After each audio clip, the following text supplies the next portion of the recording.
The seconds on the clock are winding down. The horn sounds, and the crowd's noise dies down. The game is over.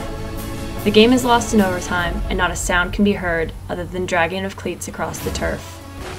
This is the life of an athlete, a life full of successes and failures, a life that is under constant scrutiny, one that is being constantly observed, sometimes celebrated, often criticized, and always written about. And I guess that's where I come in.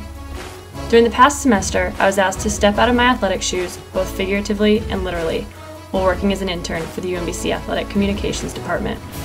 I was assigned to cover 3 teams: men's lacrosse, women's lacrosse, and men's baseball.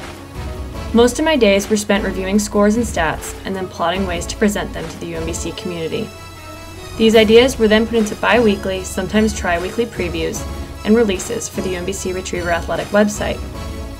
These narratives tied along greatly to the concepts we have learned of encoding and decoding, as well as their involvement in the public sphere. Each article written had a specific message to convey to the reader, and it was crucial that the way the article was encoded was also the same way it was going to be decoded. Essentially, all articles were written to present a bias towards the UMBC Retrievers. I worked to draw on my readers using pathos to hope that they would become involved with the team and feel some sense of school spirit and pride when their team would succeed. I also learned about the numerous public spheres that are involved in athletics. Each sport seemed to have their own sphere due to the different terminology used within the sport. Prior to this internship, I guarantee you I wouldn't have been able to tell you the difference between a draw control, a face-off, or a round tripper, and now I feel confident enough to communicate in each of these spheres. Much of my work for the internship consisted of more media-based experience. I worked a lot with a camera crew and learned to work and edit my films in Final Cut Pro. Photoshop also became a good friend of mine, as I spent much of my time editing photos for the galleries on the Retriever website.